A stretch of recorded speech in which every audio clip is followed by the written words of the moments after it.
सोचिए, उस अप्सरा जैसी सुंदर और मासूम लड़की के दिल पर क्या गुजरेगी, जिसके बूढ़े पिता ने अपनी टपकती छत की सीमेंट कंक्रीट बेचकर उसकी शादी के 11,000 रुपए जुटाए हों। एक ऐसी लड़की जिसे संभ्रांत और रईस जमींदार परिवार का हिस्सा समझकर ब्याहा गया, पर शादी के पहले ही दिन से उसे तंगहाली और कंगाली का नर्क नसीब हुआ। और हद तो तब हो गई जब पति की मौत के बाद रसूखदार भाभियों की जलन और समाज के झूठे पाखंड ने कड़े व्रत के पारण वाले दिन ही उस लाचार विधवा को बिना खाए पिए धक्के मारकर हवेली से बाहर थदेड़ दिया। प्रकृति के अमर शिल्पी विभूति भूषण बंध्योपाध्याय की लिखी ये कालजयी रचना पांचू मामा की शादी, द फॉल्स इनहेरिटेंस, इंसानी खुदगर्जी, लालच और झूठे फरेब की एक ऐसी रोंगटे खड़े कर देने वाली दास्तान है जो आपके हृदय को भीतर तक झंझोर कर रख देगी। सुनिए डिजिटल नॉवल वर्ल्ड की एक और अश्रुओं से सराबोर कर देने वाली पेशकश। तो फिर देर किस बात की, आइए सीधे रुख करते हैं कांचड़ापाड़ा के उस बड़े पुश्तैनी अहाते का, जहां अनाज से भरे 5 बड़े गोदामों के बीच आवारा पांचू मामा बड़े भाई साहब को दाल के नए बिजनेस का झांसा देकर तिजोरी साफ करने की पहली साजिश रच रहे हैं। जब हमारे पिताजी का अचानक साया सिर से उठ गया तो उस वक्त मेरे बड़े भाई साहब की उम्र महज 19 साल की थी और मैं अभी 17 बरस का एक नासमझ लड़का ही था। सच पूछो तो उस दौर में हमारी आर्थिक हालत बहुत ही शानदार और मजबूत मानी जाती थी। हमारे घर के बड़े से अहाते में अनाज से भरे 5 बड़े बड़े गोदाम बने हुए थे, जिनमें क्विंटल के हिसाब से धान हमेशा भरा रहता था। इसके अलावा हमारी पुश्तैनी जमीन जायदाद से हर साल करीब 2 लाख रुपए की बंधी बंधाई आमदनी बहुत ही आराम से हो जाती थी। इस बंधी आय के अलावा हमारी दादी जी के पास लॉकर में अच्छी खासी नगद रकम जमा थी और हमारी माँ के बदन पर भी सोने के कीमती गहने हमेशा सजे रहते थे। इन सब सुख सुविधाओं के साथ साथ पूरे इलाके और गांव के भीतर हमारा बहुत ही रसूख, बड़ी खातिरदारी और एक रौबदार नामडाक हुआ करता था।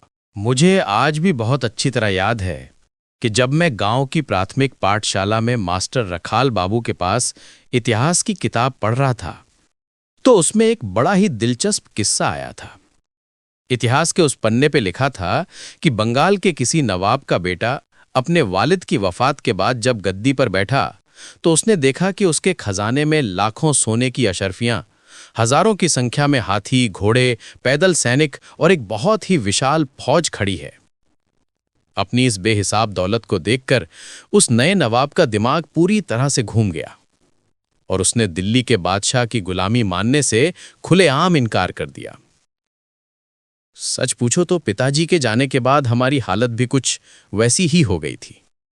हमारी माँ बहुत ही सीधी सादी, बोली और दुनियादारी से दूर रहने वाली महिला थी और हमारी दादी जी भी बिना बाप के इन पोतों पर अपनी जान छिड़कती थीं और बहुत ज्यादा लाड़ प्यार लुटाती थीं।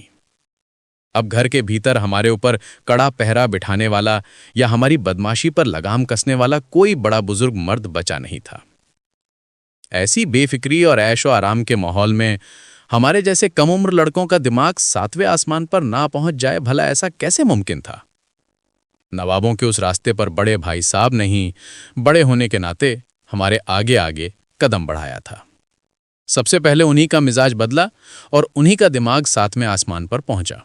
पर सच पूछो तो उनके उस रास्ते पर बहकने का किस्सा भी बड़ा ही अनोखा और मजेदार है। कांचड़ापाड़ा के बिल्कुल पास में बसे बंदीपुर गांव में हमारे एक दूर के रिश्ते के मामा रहा करते थे, जिन्हें हम सब घर में प्यार से पांचू मामा कहकर ही पुकारते थे। जब तक हमारे पूजनीय पिताजी जिंदा थे तब तक तो वे साल 6 महीने में सिर्फ एक आध बारी हमारे घर औपचारिकता निभाने आया करते थे। पर पिताजी के गुजर जाने के बाद अचानक उनका हमारे घर आना जाना बहुत ज्यादा बढ़ गया और खास तौर पर बड़े भाई साहब के साथ तो उनकी दोस्ती और उठना बैठना कुछ ज्यादा ही गहरा हो गया था। पांचू मामा उम्र के मामले में हमारे बड़े भाई साहब से भी करीब 4-5 साल बड़े थे, इसलिए वे खुद को बहुत सयाना समझते थे। यही वजह थी कि मैं पांचू मामा के सामने हमेशा बहुत ही अदब और संकोच के साथ रहता था और कभी उनके सामने ज्यादा जुबान नहीं खोलता था। पांचू मामा भी मेरी उम्र छोटी होने के कारण मुझसे थोड़ा दूरी बना के रखते थे और बड़े भाई साहब के साथ ही अपनी महफिल जमाया करते थे। एक बार की बात है, पांचू मामा हमारे यहाँ आए और बड़े भाई साहब को बहला फुसलाकर अपने साथ बंदीपुर गांव ले गए। पांचू मामा उम्र के मामले में हमारे बड़े भाई साहब से भी करीब 4-5 साल बड़े थे, इसलिए वे खुद को बहुत सयाना समझते थे। यही वजह थी कि मैं पांचू मामा के सामने हमेशा बहुत ही अदब और संकोच के साथ रहता था और कभी उनके सामने ज्यादा जुबान नहीं खोलता था। पांचू मामा भी मेरी उम्र छोटी होने के कारण मुझसे थोड़ा दूरी बनाकर रखते थे और बड़े भाई साहब के साथ ही अपनी महफिल जमाया करते थे। एक बार की बात है, पांचू मामा हमारे यहाँ आए और बड़े भाई साहब को बहला फुसलाकर अपने साथ बंदीपुर गांव ले गए। बंदीपुर गांव जाने के करीब 15 दिनों के बाद जब बड़े भाई साहब वापस घर लौटे तो उन्होंने सीधे दादी जी के कमरे में जाकर कहा, दादी, मुझे इस वक्त बहुत जरूरी काम के लिए 20,000 रुपयों की सख्त जरूरत है। मैं और पांचू मामा मिलकर बड़े पैमाने पर उड़द और मूंग की दाल का नया बिजनेस शुरू कर रहे हैं। पांचू मामा ने आसपास के खेतों से बहुत ही कम दामों पर फसल का सौदा पक्का कर लिया है। अब उन किसानों को एडवांस पेमेंट देना है, इसलिए ये रकम तुरंत चाहिए। आप फिक्र मत करो, बस 2 महीनों के भीतर इस धंधे में बहुत तगड़ा मुनाफा हाथ लगेगा। सच पूछूं तो दादी जी के पास उस वक्त लॉकर में कुल कितना कैश जमा था, इस बात का मुझे कोई ठीक अंदाजा नहीं था, पर तिजोरी में नकद रुपयों की कोई कमी नहीं थी। ये बात बड़े भाई साहब भी अच्छी तरह जानते थे और मुझे भी मालूम थी। दादी जी ने बिना कोई आनाकानी किए तुरंत रुपयों की गड्डी भाई साहब के हाथ में थमा दी और भाई साहब भी बड़े चाव से माल का एडवांस देने के लिए बंदीपुर रवाना हो गए। इस बात को बीते हुए अभी कोई 20 दिन ही गुजरे थे कि बड़े भाई साहब फिर से पांचू मामा को अपने साथ लेकर खरा धमके और इस बार उन्होंने दोबारा 20,000 रुपयों की मांग कर दी। उनका कहना था कि इस सीजन में मंडियों में बहुत ही बढ़िया माल कौड़ियों के दाम मिल रहा है। पांचू मामा के बंदीपुर वाले घर के अहाते में ही एक बड़ा गोदाम खाली पड़ा है जहां सारे माल को सुरक्षित स्टोर किया जा रहा है, इसलिए इस सुनहरे मौके को हाथ से जाने नहीं देना चाहिए। पांचू मामा ने भी बड़े भाई साहब की हाँ में हाँ मिलाते हुए दादी जी को भरोसा दिलाया कि अगर हम इस मंदी के समय ज्यादा से ज्यादा माल खरीद कर स्टॉक कर लेंगे तो आगे चलकर बाजार खुलते ही छप्पर फाड़ कर कमाई होगी। इस वक्त पैसों का इंतजाम करना बहुत ही अक्लमंदी का काम होगा। दादी जी ने चश्मा ठीक करते हुए पूछा, अच्छा बताओ तो सही, अब तक तुम लोगों ने कुल कितना माल खरीद लिया है? पांचू मामा ने मुस्कुराते हुए जवाब दिया, दादी जी, अब तक करीब 200 क्विंटल से ज्यादा का सौदा हो चुका है। अगर ये नई रकम मिल जाती है तो हम 200 क्विंटल माल और उठा लेंगे। आज के भाव के हिसाब से भी देखें तो हर क्विंटल पर कम से कम 200-300 रुपए का सीधा मुनाफा हमारी जेब में आएगा। दादी जी ने उनकी बातों पर भरोसा करके दोबारा रुपए दे दिए। बड़े भाई साहब और पांचू मामा वो भारी रकम समेटकर वापस बंदीपुर चले गए, पर इसके बाद पूरे 1 महीने तक उनका दूर दूर तक कोई अता पता नहीं चला। जब काफी दिन बीत गए तो दादी जी का जी घबराने लगा और उन्होंने पड़ोस के लड़के से एक लंबी चौड़ी चिट्ठी भी लिखवाई, पर उस खत का भी कोई जवाब वापस नहीं आया। उस खत के जवाब का इंतजार करते करते जब 10 दिन और बीत गए तो एक दोपहर हमारे घर के दरवाजे पर पांचू मामा के सगे जीजा नारायण बाबू आकर खड़े हो गए। नारायण बाबू काफी उम्रदराज और बुजुर्ग इंसान थे और बंदीपुर गांव में ही उनका भी अपना एक पुश्तैनी मकान था। सच पूछो तो मैंने अपनी पूरी जिंदगी में उन्हें कभी भूल कर भी हमारे घर आते नहीं देखा था। उन बुजुर्ग नारायण बाबू को इस तरह अचानक अकेले दरवाजे पर आया देखकर हमारे पूरे मोहल्ले और घर के लोगों का जी घबराने लगा। हर कोई भीतर से बुरी तरह डर गया कि कहीं बड़े भाई साहब के साथ कोई अनहोनी तो नहीं हो गई। आखिर माजरा क्या है? नारायण बाबू ने आंगन में बैठकर इत्मीनान से हाथ मुंह धोया और चाय की चुस्की लेने के बाद बहुत ही गंभीर सूरत बनाकर दादी जी से बोले, माँ जी, मैं आपसे एक बहुत ही जरूरी बात पूछने आया हूं। आप जरा सच सच बताइए कि आपने अब तक अपने इस बड़े पोते पटल के हाथ में कुल कितने रुपए सौंपे हैं? दादी जी ने नारायण बाबू की तरफ देखते हुए बहुत ही सीधे ढंग से कहा, बेटा, पहली बार में 20,000 और दूसरी बार में 20,000, यानी अब तक कुल मिलाकर 40,000 रुपए पटल लेकर गया है। यह आंकड़ा सुनते ही नारायण बाबू के पैरों तले जमीन खिसक गई। उन्होंने अपनी आंखें बड़ी बड़ी की और चकित होकर बोले, अरे माँ जी, आपने इतनी बड़ी रकम उस नासमझ के हाथ में क्यों सौंप दी? आखिर उसने क्या बहाना बनाकर आपसे ये सारे रुपए ऐंठे थे? दादी जी का यह सवाल सुनकर जी घबरा गया। वे सकपकाकर बोली, अरे बेटा, तुम ऐसी डलावनी बातें क्यों पूछ रहे हो? उसने तो हमसे कहा था कि वो बड़े पैमाने पर मूंग और उड़द की दाल का नया स्टार्टअप शुरू कर रहा है, उसी के लिए पैसों की जरूरत थी। क्यों, पिछली बार जब पांचू यहां आया था तो उसने भी तो अपने मुंह से यही सारी बातें कही थी ना। नारायण बाबू का गुस्सा 7वें आसमान पर पहुंच गया। उनका पूरा बदन मारे क्रोध के कांपने लगा और वे कड़क कर बोले, अरे माँ जी, वो पांचू तो महा कमीना और धूर्त इंसान है। उस आवारा ने ही पटल जैसे सीधे साधे और भले लड़के को अकेला पाकर बिगाड़ने का पूरा जाल बुना है। पूरे इलाके में उससे बड़ा धोखेबाज दूसरा कोई नहीं होगा। वो अपनी इन्हीं काली करतूतों की वजह से कभी भूल कर भी मेरे सामने आने की हिम्मत नहीं करता है। खाक बिजनेस कर रहे हैं वे दोनों। सच पूछो तो बंदीपुर के पास एक बदनाम बस्ती है जहां एक बहुत ही शातिर और कमसिन डांसर लड़की रहती है।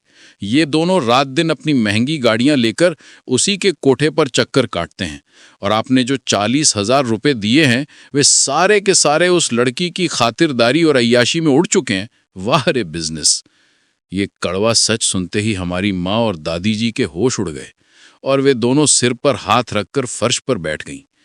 बड़े भाई साहब ऐसा घिनौना कांड कर सकते हैं, इस बात का अंदाजा लगाना तो हमारे पूरे खानदान के लिए कल्पना से बाहर की बात थी। नारायण बाबू ने अपनी चाय का कुल्हड़ नीचे रखते हुए कहा, मां जी, सच पूछो तो मुझे भी इस बात की भनक बहुत देर से लगी। अगर पहले पता चल जाता तो मैं खुद लाठी लेकर उनकी पीठ लाल कर देता। वे दोनों डर के मारे कभी मेरे सामने नहीं आते, पर कल मोहल्ले के लड़कों ने मुझे कान में बताया कि बंदीपुर में ये तमाशा चल रहा है। मैंने सुना है कि आजकल पटल वहां पानी की तरह पैसा बहा रहा है। कलकत्ता के बड़े बड़े मॉल से उस लड़की के लिए ब्रांडेड कपड़े और महंगे तोहफे खरीदे जा रहे हैं। आज नामी रेस्टोरेंट से खाना आ रहा है तो कल सोने चांदी के गहने गढ़े जा रहे हैं। यहां तक कि पटल को अब शराब और क्लब जाने की गंदी लत भी लग चुकी है।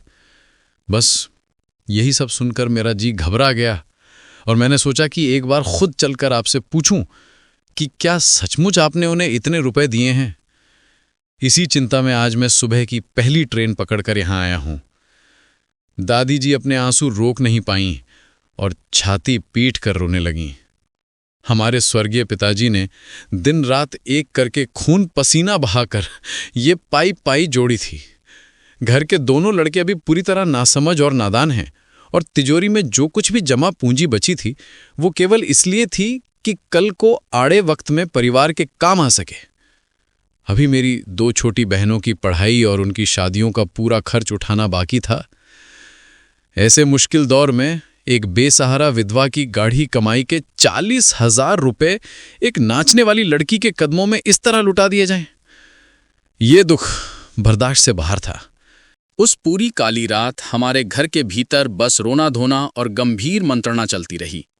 आखिरकार सुबह होने से पहले ये फैसला पक्का हुआ कि अगले दिन सुबह की पहली लोकल ट्रेन से नारायण बाबू मुझे अपने साथ बंदीपुर ले जाएंगे और वहां पहुंचते ही मैं बड़े भाई साहब को ये झूठ बोलूंगा कि घर पर दादी जी की तबीयत अचानक बहुत ज्यादा बिगड़ गई है और वे आखिरी सांसें गिन रही हैं।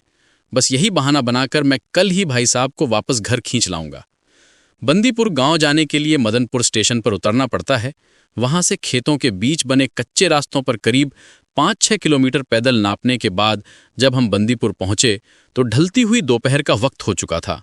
सच पूछो तो हम सुबह घर से भरपेट खाना खाकर ही निकले थे, इसलिए रास्ते में रुकने की जरूरत नहीं पड़ी। पांचू मामा के घर पहुंचकर पता चला कि वे खुद भी घर के पर नहीं हैं और बड़े भाई साहब भी गायब हैं। वहां मौजूद लोगों ने बताया कि वे दोनों पास के कांसोना बाजार की तरफ किसी काम से गए हुए हैं। मैं पांचू मामा के घर के ठीक सामने लगे एक पुराने बेल के पेड़ की छांव में सुस्ताने के लिए बैठ गया। तभी मैंने देखा कि सामने वाले कमरे के दरवाजे से एक बेहद मोटी और घने काले रंग की औरत हाथ में पानी का जग लिए और कंधे पर चमकीला बैग लटकाए बाहर निकली और सड़क की तरफ जाने लगी। उसे देखते ही नारायण बाबू ने झटके से अपनी उंगली से इशारा किया और मेरे कान में फुसफुसाते हुए बोले, जरा गौर से देख छोटे, यही है वो बदनाम डांसर लड़की राजी। इसी शातिर हसीना के हुस्न के जाल में फंसकर तुम्हारे सीधे साधे बड़े भाई साहब ने अपनी तिजोरी के सारे रुपये पल भर में साफ कर दिए हैं। इस बात के बीतने के कुछ ही देर बाद बड़े भाई साहब और पांचू मामा बाजार से वापस लौट आए। दरवाजे पर अचानक हम दोनों को इस तरह खड़े देखकर पहली बार तो उन दोनों के होश उड़ गए और वे बुरी तरह सकपका गए। फिर खुद को संभालते हुए बड़े भाई साहब मेरी तरफ बढ़े और घबरा कर बोले, अरे नगा, तू यहां अचानक कैसे पहुंच गया भाई? सब ठीक ठाक तो है ना? नारायण बाबू ने बीच में कदम बढ़ाया और बहुत ही गंभीर सूरत बनाकर बोले, बेटा पटल, ये तुम्हें फौरन घर वापस ले जाने के लिए आया है।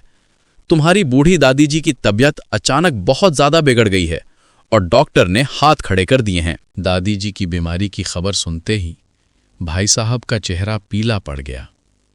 उन्होंने हड़बड़ाकर पूछा, क्या हुआ है दादी को? अचानक ये क्या आफत आ गई?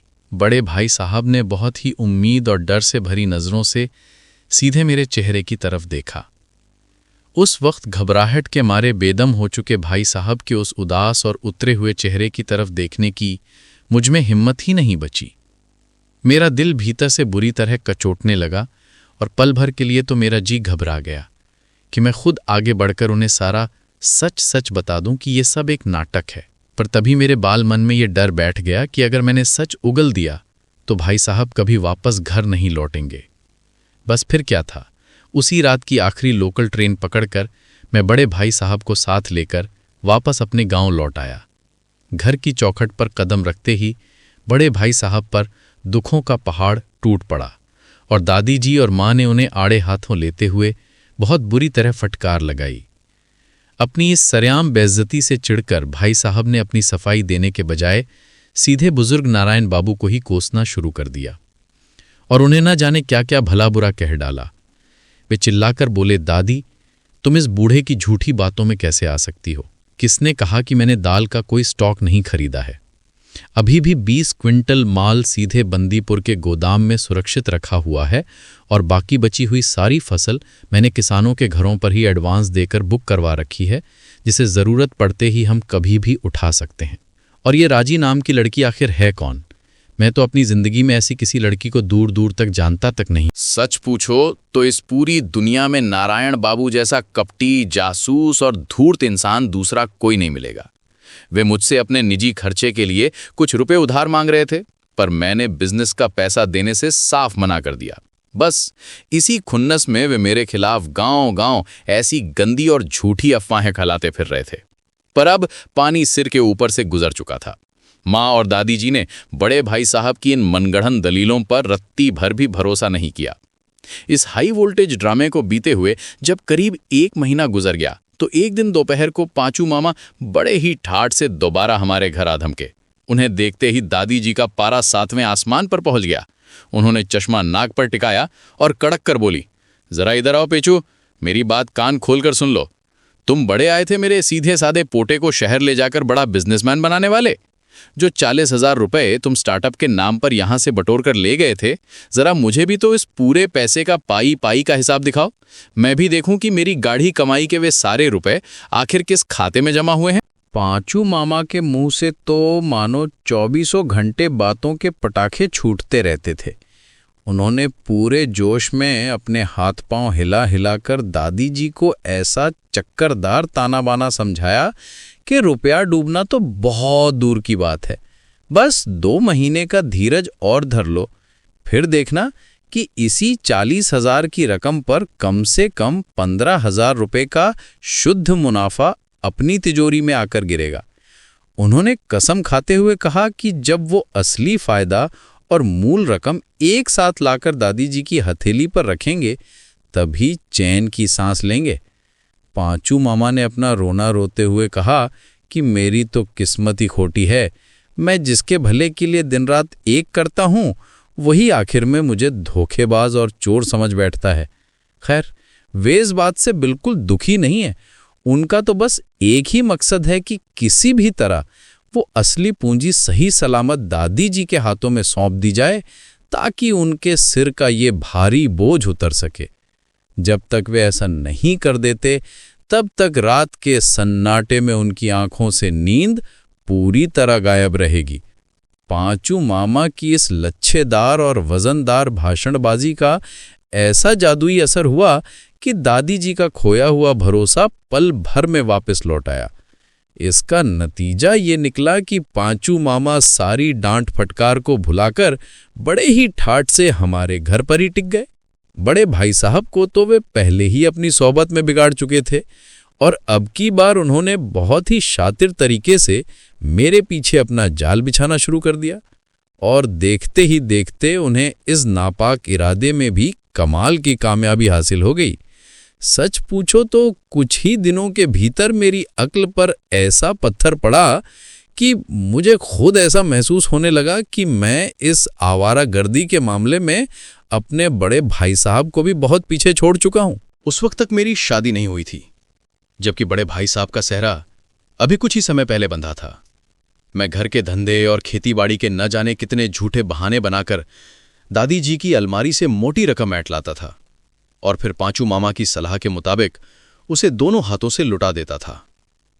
हमारे गांव से जिला मुख्यालय का बड़ा शहर बिल्कुल पास ही पड़ता था।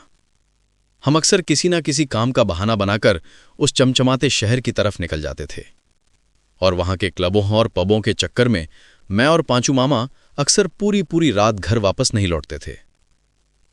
बदमाशी की सीढ़ियों पर फिसलते फिसलते आखिरकार हम दोनों बहुत ही नीचे गिर चुके थे। पर सच पूछो तो उस दौर में मैं पांचू मामा को दुनिया का सबसे अनोखा और सर्वगुण संपन्न इंसान समझता था। वे जितने माहिर बिजनेस के दावपेच में थे, उतनी ही तगड़ी समझ वे दुनिया के हर एक धंधे की रखते थे। उन्हें कचहरी के मुकदमों का भी पूरा ज्ञान था और लोगों को अपनी उंगलियों पर नचाने की कला में तो उनका कोई सानी ही नहीं था। मैं आंखें मूंद कर दादी जी से ऐंठी हुई रुपयों की गड्डियां पांचों मामा के हाथों में सौंप देता था और बड़े ही लाड से कहता था कि मामा, इसमें से जिस जिस काम के लिए जितने पैसों की जरूरत हो तुम बिना मुझसे पूछे दे धड़क खर्च करो। मैं अपनी जेब से उन्हें चाहे जितने भी रुपए लाकर देता, वे महज 3-4 दिनों के भीतर ही उन सारे पैसों को साफ कर देते थे और फिर से खाली हाथ लेकर मेरे सामने आकर खड़े हो जाते थे। वे मेरे कान में फुसफुसाते हुए कहते थे कि छोटे, तेली उस बुढ़िया दादी के पास बैंक में बहुत मोटा कैश पड़ा है, पर तेरे बस भी कुछ बात नहीं है। तू तो बिल्कुल डरपोक निकला। अगर मैं उस बुढ़िया का सगा पोता होता तो अब तक आधी तिजोरी अपने नाम करवा चुका होता। मैंने अपनी पूरी जिंदगी में तभी भूल कर भी पांचू मामा से एक एक पैसे का हिसाब नहीं मांगा था, क्योंकि मेरे दिल में उनके लिए असीम श्रद्धा, अंधा विश्वास और एक अजीब सी निर्भरता बनी हुई थी। अब वे सारे रुपए किस तरह और किन बदनाम गलियों में पानी की तरह बहे, उस काली हकीकत को इस जबान से बयान ना करना ही ज्यादा बेहतर होगा। पर कहानी को समझने के लिए बस इतना कह देना ही काफी होगा कि माघ के महीने से लेकर आश्विन के महीने के बीच हमारे घर के करीब 40-50 हजार रुपए किसी आजाद पंछी की तरह हवा में उड़कर बेमालूम गायब हो गए। इस भारी नुकसान को देखकर दादी जी ने आखिरकार अपनी तिजोरी की चाबी पर हाथ सिकोड़ लिया और लॉकर लॉक कर दिया, जिसके बाद मजबूरन हमारी माँ के सोने के कीमती गहने एक एक करके सुनार के पास गिरवी रखने की नौबत आ गई। जब घर के हालात इस कदर बदतर हो गए तो एक दिन सुबह पांचू मामा ने बहुत ही शातिर चाल चली और बंदीपुर में किसी बहुत ही जरूरी काम का बहाना बनाकर घर से बाहर निकले और फिर उस दिन के बाद वे कभी भूल कर भी हमारे गांव वापस नहीं लौटे। इस पूरी घटना के करीब 10 महीने बीत जाने के बाद एक दिन पाला गिराने वाली सर्दियों की ठंडी रात में मैं बदन पर भारी कंबल लपेटे हुए ओट में बैठा था। तभी अचानक दरवाजे की सांकल खटकी और पांचू मामा न जाने कहां से घूमते घामते फिर से हमारे घर आ धमके। उन्होंने मुस्कुराते हुए सीधे मेरी तरफ देखा और बहुत ही बेफिक्री से बोले, अरे छोटे, कैसे हो भाई, सब खैरियत तो है ना? और तुम्हारा बड़ा भाई पटल कहाँ गायब है इस वक्त? मैंने हाथ सेकते हुए जवाब दिया, जी मामा, बड़े भाई साहब शायद उस तरफ गांगुली दी के यहाँ किसी काम से गए हुए हैं। वैसे आप इतने महीनों तक कहाँ गायब थे मामा? चलो अच्छा हुआ जो आ गए, भीतर आकर बैठो, बाहर बहुत ज्यादा कड़ाके की ठंड है। पांचू मामा ने बिना कोई आवाज किए बाहर का मुख्य दरवाजा धीरे से भिड़ा दिया और दबे कदमों से बिल्कुल मेरे करीब आकर सोफे पर बैठ गए। वे इधर उधर देखते हुए बहुत ही रहस्यमयी आवाज में बोले, देख छोटे, मैं आज तुम दोनों भाइयों को एक बहुत ही जरूरी बात समझाने आया हूं। कल सुबह की पहली लोकल ट्रेन से यहां शहर का एक बहुत ही संभ्रांत और रसूखदार भद्र पुरुष आने वाला है। अगर वो इंसान तुम लोगों से मेरे बारे में या हमारी जमीन जायदाद के बारे में कुछ भी पूछताछ करे तो तुम दोनों बिना किसी हिचकिचाहट के सीधे कह देना कि तुम लोगों की इस पूरी पुश्तैनी जायदाद और इस बड़े मकान में पांचू मामा का भी पूरे 5 आना यानी करीब 31% का सीधा हिस्सा बनता है। चल बता, तू ये बात उसके सामने डंके की चोट पर बोल पाएगा ना? और तेरा बड़ा भाई पटल कहाँ रह गया? उसे भी बुलाओ ताकि ये पूरी तरकीब मैं उसके दिमाग में भी अच्छी तरह से बिठा दूं। पांचू मामा का ये अजीबोगरीब ताना बाना सुनकर मेरा जी घबरा गया और मैंने बड़ी उत्सुकता और कौतूहल के साथ पूछा, अरे मामा, पर असली माजरा क्या है? ये कौन इंसान आ रहा है और तुम हमसे ऐसा झूठ बोलने के लिए क्यों कह रहे हो? तब पांचू मामा ने जो पूरी राम कहानी सुनाई वो संक्षेप में कुछ इस तरह की थी। असल में पांचू मामा की शादी की बात चल रही थी और कल खुद लड़की के पिता उनकी हैसियत और घर बार देखने के लिए यहां आने वाले थे। हकीकत तो ये थी कि पांचू मामा के पास बंदीपुर वाले गांव में फूटी कौड़ी भी नहीं बची थी। जो कुछ भी जमीन जायदाद थी उसे वे बहुत पहले ही अपनी अय्याशी और जुए में पूरी तरह फूंक चुके थे। अब अगर लड़की का बाप उनकी ये फकीरी देख लेता तो भला अपनी बेटी का हाथ उनके हाथ में क्यों सौंपता? लड़की के पिता का नाम ऋषिकेश बैनर्जी था। वे मदनपुर के पास ही किसी छोटे से गांव के रहने वाले थे और बहुत ही सीधे साधे और गरीब ब्राह्मण थे। उनकी 3 बेटियां थीं और वे तीनों ही परियों जैसी बेहद खूबसूरत थीं और ये जिसका रिश्ता आया था वो उनमें सबसे बड़ी थी। पांचों मामा उस लड़की की सुंदरता को देखकर मानो पूरी तरह दीवाने हो चुके थे और उनके दिल में ये भूत सवार था कि चाहे जो हो जाए, साम दाम दंड भेद लगाकर ये शादी हर हाल में पक्की होनी ही चाहिए। रात के सन्नाटे में जब बड़े भाई साहब वापस घर लौटे तो हम दोनों ने उन्हें कमरे में ले जाकर पांचू मामा की ये पूरी गुप्त योजना समझाई। बड़े भाई साहब ने थोड़ा सोचते हुए पूछा, मामा, अगर उस सयाने बूढ़े ने हमसे ये आड़ा सवाल पूछ लिया कि पांचू का ये 5 आने का हिस्सा इस प्रॉपर्टी में आखिर आया कहां से, तुम लोगों ने इसे कब खरीदा, तब हम क्या जवाब देंगे? पांचू मामा ने तुरंत अपनी बुद्धि चमकाई और बोले, अरे उसका भी तोड़ है मेरे पास। तुम सीधे कह देना कि तुम्हारे स्वर्गीय पिताजी ने बहुत साल पहले मेरे पूजनीय पिताजी से एक बहुत मोटी रकम उधार ली थी और उसी पुराने कर्ज को ना चुका पाने के एवज में वे अपनी इस जमींदारी का एक बड़ा हिस्सा मेरे नाम लिख गए थे। हम दोनों भाई उनकी इस चालाकी पर राजी हो गए, पर तभी मेरे मन में एक नया डर बैठ गया और मैंने पूछा, मामा, तुम्हारी ये तरकीब तो ठीक है, पर अगर उस भले मानस ने घर से बाहर निकलकर गांव के किसी दूसरे बुजुर्ग या पड़ोसी से इस बारे में पूछ लिया, तब तो हमारा ये सारा झूठ पल भर में बेनकाब हो जाएगा और हमारी बहुत भयंकर बेइज्जती होगी।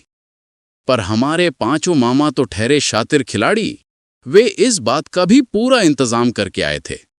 उन्होंने हंसकर कहा, अरे छोटे, तुम उसकी फिक्र मत करो, उसका तोड़ भी मैं सोच चुका हूं। हमारे इस पूरे गांव में जो 2-4 बड़े बुजुर्ग लोग रोज शाम को हमारे ही पैसों पर क्लबों में महफिलें जमाते हैं और ऐश करते हैं, जैसे हमारे हारू सान्याल बाबू और उस टोले के आंतू चक्रवर्ती जी, जिनकी उम्र और रुतबा हमसे कहीं ज्यादा है, मैं सुबह होते ही उन सबको भी अपनी इस योजना में शामिल कर लूंगा।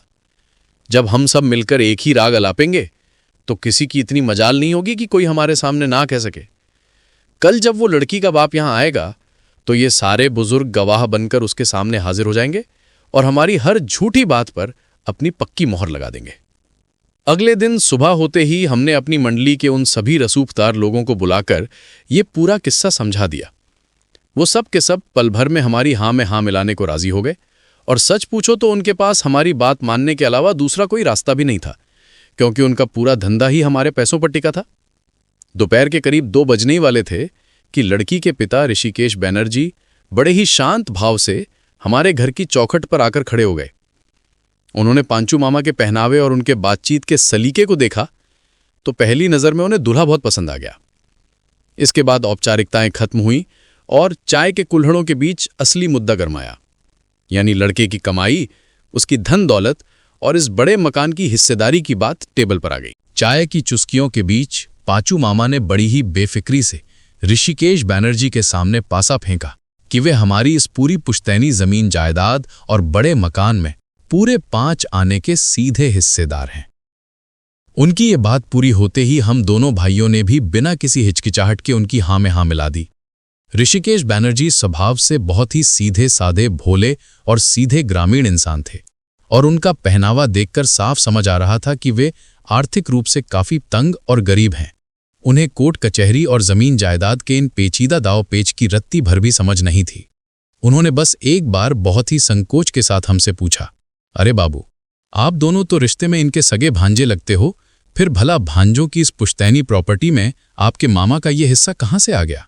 उनके इस सीधे सवाल का जवाब देने के लिए बातों के उस्ताद पांचू मामा ने पल भर में ऐसा मनगढ़ंत और शानदार झूठ बुना कि उसे सुनकर हम दोनों भाई भी भीतर से दंग रह गए। उस पल तो हमें खुद ऐसा महसूस होने लगा कि पांचू मामा जो कुछ भी बयां कर रहे हैं वही परम सत्य है। उन्होंने पूरे विस्तार से समझाते हुए कहा कि कैसे बहुत साल पहले मेरे पूजनीय पिताजी ने उनके पिताजी से एक बहुत मोटी रकम उधार ली थी और फिर वक्त के साथ ब्याज जुड़ते जुड़ते वो कर्जा कितना बड़ा पहाड़ बन गया था। आखिरकार उसी पुराने कर्ज को चुकता करने के एवज में मेरे पिताजी ने अपनी मर्जी से इस पूरी जमींदारी का 5 आना हिस्सा उनके नाम पर ट्रांसफर कर दिया था।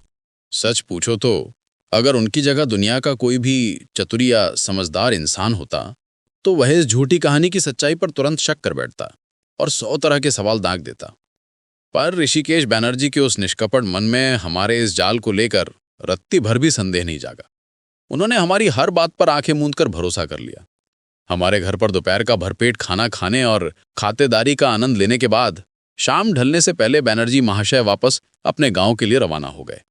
पर जाने से पहले वे दोनों तरफ से रोका छेका और लड़के की तिलक की तारीख पूरी तरह पक्की करके ही गए। दोनों परिवारों के बीच सगाई की रस्में पूरी होने के बाद आखिरकार शादी का शुभ दिन भी तय हो गया। तय तारीख पर हम सभी दोस्त और मोहल्ले के लोग सज धज कर बड़े उत्साह के साथ बाराती बनकर बंदीपुर जाने के लिए निकले। अब हकीकत तो ये थी कि पांचू मामा के पास अपना कहने को एक झोंपड़ा तक नहीं बचा था। जमीन जायदाद होना तो बहुत दूर की कौड़ी थी, इसलिए हमारे इसी बड़े घर से ही वे दूल्हा बनकर बंदीपुर के लिए रवाना हुए। आपसी बातचीत में ये बात पहले ही तय हो चुकी थी कि शादी की रस्में पूरी होने के बाद वे अपनी नई दुल्हन को विदा करवाकर सबसे पहले हमारे ही घर लेकर आएंगे। लड़की के पिता का घर बहुत ही छोटा और मामूली सा था, जहां बस एक ही पक्का कमरा बना हुआ था, इसलिए उसी कमरे के सामने वाले बरामदे में मंडप सजाया गया था। सावन भादों के दिन थे और आसमान में काले बादल छाए हुए थे, जिससे डर था कि बारिश कभी भी खलल डाल सकती है। हम सभी बारातियों के ठहरने और आराम करने का इंतजाम वहां से थोड़ी दूरी पर बने एक पड़ोसी के बड़े हॉल में किया गया था। लड़की वालों की तरफ से शादी में शामिल होने वाले मेहमानों की संख्या भी बहुत ही कम थी। पूरे पंडाल में कुल मिलाकर बमुश्किल 15-20 लोग ही दिखाई दे रहे थे। घर के भीतर के छोटे से आंगन में एक साधारण सा टेंट लगाया गया था, जिसके नीचे हम सभी बाराती जाकर बैठ गए। शादी का शुभ मुहूर्त रात के सन्नाटे में काफी देर का था। ऋषिकेश बनर्जी के घर की माली हालत कितनी ज्यादा खराब और लाचार थी, इस बात का असली अंदाजा हमें कुछ ही देर बाद मंडप में कदम रखते ही लग गया। उन्होंने शादी तय होते समय कन्यादान की रस्म के लिए पूरे 21,000 रुपए नगद देने का वादा किया था, पर जब विवाह की रस्में शुरू हुईं और थाली सामने आई तो देखा कि उस थाली में महज 11,000 रुपए ही सजाकर रखे हुए थे। हमारी इस बरायात के मुखिया हमारे ही गांव के बुजुर्ग दाशु चक्रवर्ती जी थे। वे उम्र दराज और समाज में रसूख रखने वाले इंसान थे, इसलिए इस शादी में लड़के का बाप बनने के लिए हम उन्हीं को आदर सहित साथ लेकर आए थे, वरना पांचू मामा की तरफ से बरायात का मुखिया बनने वाला कोई सगा बुजुर्ग मर्द उनके खानदान में बचा ही कहाँ था। दाशु चक्रवर्ती ने हमारी पहले से तय योजना के मुताबिक तुरंत अपने तेवर बदले और ऋषिकेश बनर्जी को टोकते हुए कड़क आवाज में बोले, अरे बनर्जी बाबू, ये क्या तमाशा है? बात तो पूरे 21,000 रुपयों की तय हुई थी, फिर इस थाली में ये महज 11,000 रुपये क्यों रखे हैं? जब तक आप बाकी बचे हुए पूरे 10,000 रुपये हमारी हथेली पर नहीं रख देते, तब तक मैं दूल्हे को मंडप के भीतर कदम रखने की इजाज़त कभी नहीं दूंगी। ये तीखी बात सुनते ही ऋषिकेश बनर्जी ने बहुत ही लाचारी से दोनों हाथ जोड़ लिए और भरी आंखों से गिड़गिड़ाते हुए बोले, बेहाई महाशय, मैं बहुत हाथ पैर मारने के बाद भी इससे ज़्यादा रकम का इंतज़ाम नहीं कर पाया। इस मजबूरी में आपको मुझे माफ़ करना ही होगा। मैं अपनी कंगाली की कहानी आपसे क्या बयां करूं। इस आने वाले मानसून में घर की टपकती छत को सुधारने के लिए मैंने जो कंक्रीट और सीमेंट का मटेरियल खरीद कर रखा था, उसे ही बाजार में औने पौने दामों में बेचकर किसी तरह ये 11,000 रुपये बटोर पाया हूँ। सामने भारी बरसात का मौसम आ रहा है और आप खुद भीतर चलकर देख लीजिए कि मेरे कमरे की छत पूरी तरह जर्जर हो चुकी है, जहाँ से सीधे धूप की किरणें फर्श पर आती हैं। अब उस छत को दोबारा रिपेयर करवाने के लिए मेरी जेब में एक धैला तक नहीं बचा है।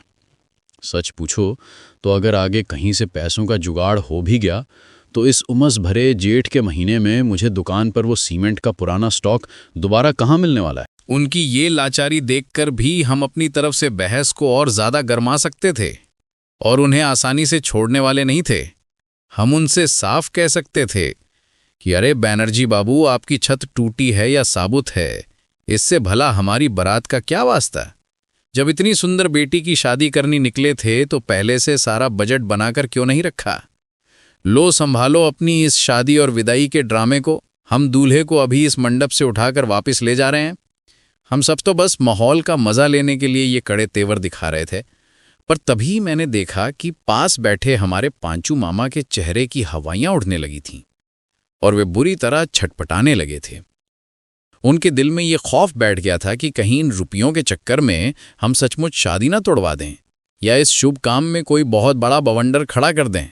उन्होंने चुपके से मेरा कुर्ता खींचा और मेरे कान के पास मुंह लाकर बेहद भीगी बिल्ली बनकर बोले, अरे छोटे, तुम लोग ये कैसी बचखानी जिद लेकर बैठ गए हो। भगवान के लिए इस नाटक को यहीं बंद करो ना। उस वक्त उनके चेहरे पर छाई वो अजीब सी लाचारी और रोनी सूरत देखकर सच पूछो तो मेरे लिए अपनी हंसी को रोक पाना मुश्किल हो गया था। वे भीतर ही भीतर बुरी तरह कांप रहे थे कि हम सब बाराती मिलकर उनके इस अरमानों के महल को ऐन वक्त पर मटियामेट करने पर तुले हैं। खैर, अपने पांचू मामा की ऐसी फटी हुई हालत देखकर हमने उस बात को और ज़्यादा आगे बढ़ाना ठीक नहीं समझा और बड़े बुजुर्गों ने तुरंत हामी भरकर दूल्हे को मंडप के भीतर बिठाने की इजाज़त दे दी। रस्मों के बीच जब दुल्हन को सखियों के साथ मंडप के भीतर लाया गया तो उस लड़की का अलौकिक रूप देखकर हम सभी बारातियों के होश उड़ गए और हमारा जी घबरा गया। हमें दूर दूर तक इस बात का अंदाजा नहीं था कि पांचों मामा जैसी मामूली हस्ती के भाग्य में इतनी अप्सरा जैसी सुंदर लड़की लिखी होगी। उसका वो चांद जैसा दमकता रंग, उसकी वो सुगठित काया और भगवान के हाथों से गढ़ी हुई वो बेजोड़ मुखश्यामा। सचमुच ऐसा अद्भुत और अनमोल हुस्न इस दुनिया में कभी कभार ही किसी की आंखों के सामने आता है। उस हुस्न की परी को देखते ही मेरे दिमाग की सारी कड़ियां पल भर में सुलझ गईं कि क्यों हमारे पांचू मामा इस शादी को करने के लिए इस कदर पागल हुए जा रहे थे, क्यों उन्होंने इतना बड़ा फ्रॉड किया, क्यों पूरे गांव के आगे पीछे हाथ जोड़े और क्यों उनके दिल में ये भयानक डर बैठा हुआ था कि कहीं ये परी उनके हाथ से हमेशा के लिए फिसल ना जाए। मैंने उस चमचमाते मंडप की तरफ देखा और मन ही मन सोचने लगा कि हमारे इन पांचू मामा की किस्मत भी कितनी बेजोड़ और कमाल की निकली, वरना इस मतलबी दुनिया में उनके जैसे इंसान को भला ऐसी सुंदर जीवन संगिनी नसीब होती है क्या, जिनके पास न रहने को खुद का कोई फ्लैट है, न जेब में फूटी कौड़ी बची है, न आगे पीछे कोई संभालने वाला खानदान है, जो बिल्कुल निपट गंवार हैं, दिन रात गांजे और सुट्टे के नशे में डूबे रहते हैं। और सच पूछो तो दुनिया का ऐसा कौन सा ऐब या बदमाशी है जो उन्होंने अपनी जिंदगी में न की हो। उन्होंने अपनी इसी गंदी सोहबत में फंसाकर मेरे बड़े भाई साहब और मुझे भी पूरी तरह बर्बाद कर दिया था। उस पर तुर्रा ये कि हमारे पांचू मामा नंबर 1 के धोखेबाज और महा झूठे इंसान हैं, जो पलक झपकते ही सामने वाले को चूना लगाने की कला में पूरी तरह उस्ताद हैं।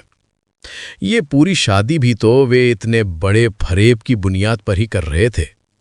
हमारी पुश्तैनी जमीन जायदाद में उनका पूरे 5 आने का मालिकाना हक है। अरे खाक हिस्सा है उनका वहां। अगर इस मासूम लड़की के सीधे साधे पिता को पांचू मामा की इस फकीरी और उनके काले अतीत का जरा सा भी सच पता चल जाता तो क्या वे अपनी इतनी सुंदर और परियों जैसी लाडली का हाथ भूल कर भी उनके हाथ में सौंपते? कभी नहीं।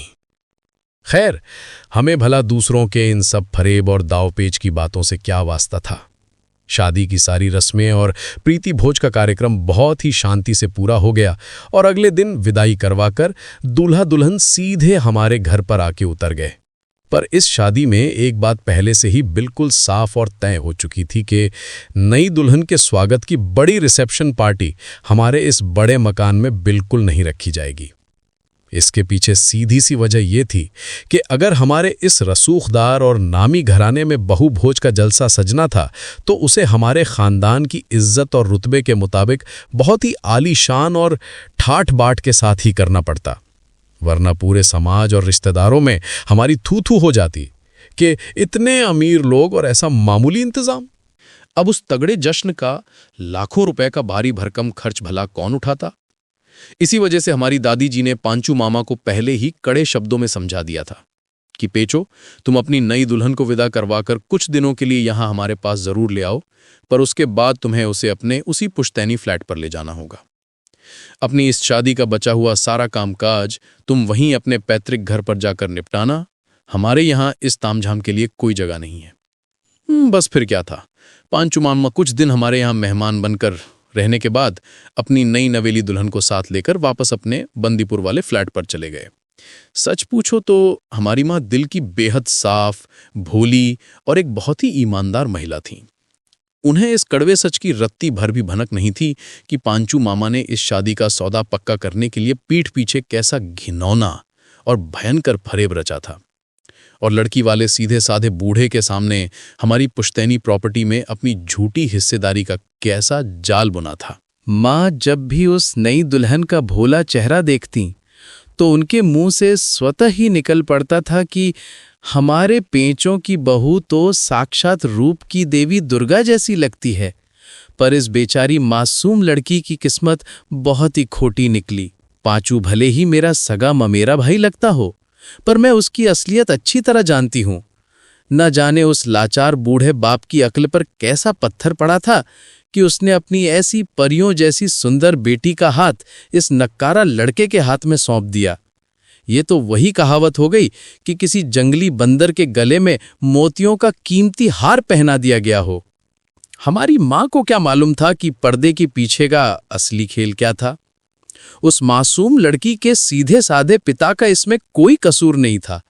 वे तो बस हम जैसे शातिर और फरेबी लोगों के बुने हुए झूठ के जाल में बुरी तरह फंस गए थे और अपनी उस फूल जैसी लाडली के हाथ पांव बांधकर दुखों के गहरे समंदर में धकेल आए थे। पर वो दुखों का समंदर आखिर कितना ज्यादा गहरा और खौफनाक है, इस बात का असली अंदाजा उस नई दुल्हन और उसके गरीब पिता को शादी के पहले ही दिन से बहुत अच्छी तरह लगने लगा था। हमारे पांचू मामा अपनी सुंदर पत्नी को लेकर बंदीपुर वाले अपने उस सूने मकान में पहुंच तो गए, पर वहां नई बहू के स्वागत में कोई पार्टी या छोटा सा जलसा तक नहीं हो पाया। अब सच पूछो तो जिसके बैंक खाते में फूटी कौड़ी तक न बची हो, वह भला केटरिंग और लाइटों का इतना भारी खर्च कहां से उठाता। हम लोग अमूमन बंदीपुर की तरफ कभी भूल कर भी नहीं जाते थे, इसलिए जब पांचू मामा हमारे यहाँ से विदा होकर गए तो उसके बाद एक लंबे अरसे तक मेरी उनसे कोई आमने सामने मुलाकात नहीं हो पाई। शादी का सेहरा बांधने के बाद तो जैसे पांचू मामा का हमारे घर आना जाना बिल्कुल ही कम हो गया था। हाँ, हमारा बड़ा भाई पटल जरूर कभी कभार काम के सिलसिले में बंदीपुर की तरफ चक्कर काट आता था और वहां से लौटकर शाम की बैठकों में हमें कहानियां सुनाता था कि हमारे पांचू मामा की गृहस्थी इन दिनों बहुत ही ज्यादा तंगी और लाचारी में कट रही है। उस बेचारी नई बहू के बदन पर सोने के जो एक दो छोटे मोटे गहने उसके गरीब पिता ने अपनी हैसियत से ज्यादा बढ़कर चढ़ाए थे, पांचू मामा ने अपनी जरूरतों और पुरानी आदतों के चक्कर में उन्हें भी बहुत पहले ही बाजार में बेचकर साफ कर दिया है। पर वो लड़की सचमुच बहुत ही संस्कारी और ऊंचे दिल की है। उसने बिना किसी शिकवे के खुद आगे बढ़कर अपने वे सारे जेवर पति के हाथों में सौंप दिए थे ताकि घर का चूल्हा जल सके।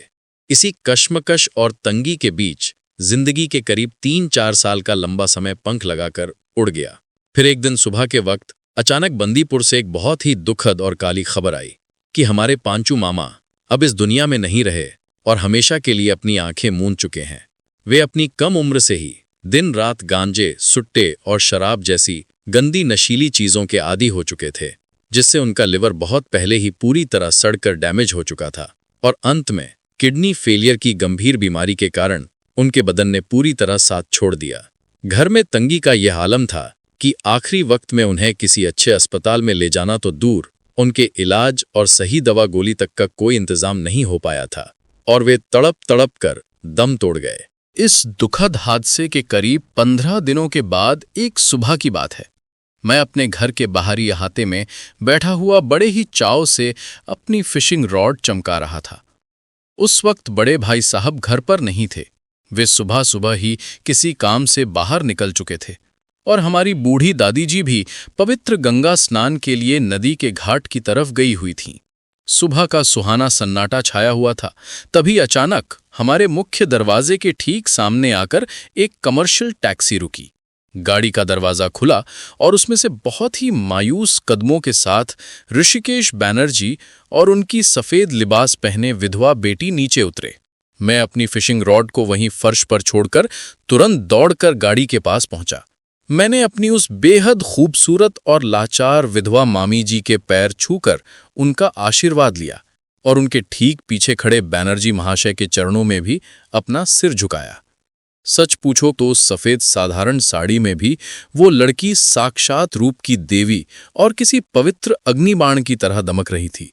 मुझे अच्छी तरह याद है कि शादी के उस चमचमाते मंडप में भी मैंने मामी जी का ऐसा अलौकिक और जादुई रूप नहीं देखा था जैसा आज इस सादगी और गहरी उदासी में निखर कर सामने आया था।